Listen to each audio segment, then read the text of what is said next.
অতি বর্ষণের ফলে রাস্তার ধারে বড় গাছ ভেঙে পড়ল বাড়ির উপর। বাড়িতে কেউ না থাকায় দুর্ঘটনার হাত থেকে রেহাই পেল পরিবার। রাস্তার উপরে উপড়ে পড়ায় রাস্তা অবরুদ্ধ, ভোগান্তির শিকার নিত্যযাত্রী সহ স্থানীয়রা।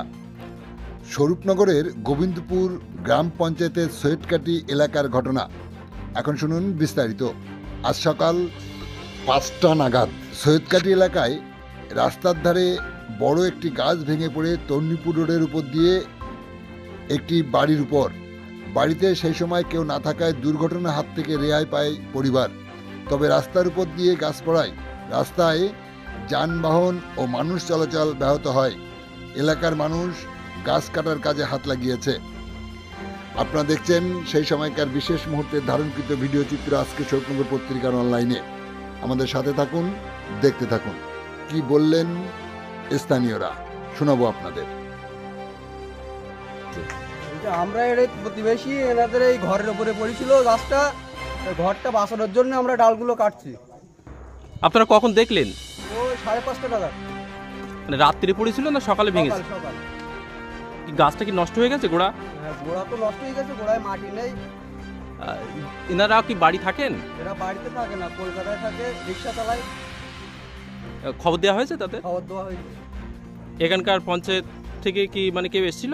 মেম্বার এসেছিল, এসে দেখে চলে গেছে। আপনার নাম? আমার নাম ইমাম হোসেন মোল্লা। বাড়ি? বাড়ি আমার এই তো পাশে। আচ্ছা।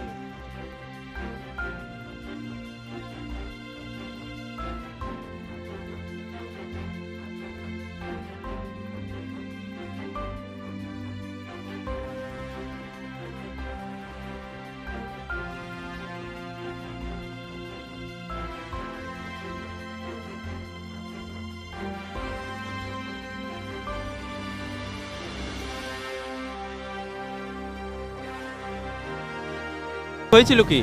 সকাল 5:15 নাগাদ এই গাছটা উপরে পড়ে এই বসত বাড়ির উপরে, আর রাস্তা টোটাল ব্লক হয়ে যায়, মানুষজন যাতায়াত করতে পারছে না। এই যার বাড়িতে পড়েছে তিনি কি কোথায়? তিনি এখন বাড়িতে নেই, তিনি মানে কলকাতাতে আছেন, কলকাতায় থাকেন আপাতত। তো এই ঘরের মধ্যে কি কেউ ছিল? আপাতত কেউ ছিল না। যাদের ক্ষয়ক্ষতি কিরকম? ক্ষয়ক্ষতির পরিমাণ কম, আসবাবপত্র টুকটাক হয়তো ভেঙেছে, তাছাড়া এমনি আর টালি ভেঙেছে, পেপার দেওয়া ছিল, পেপারটা ছিল। আপনার নাম? আমার নাম হান্নান মোল্লা।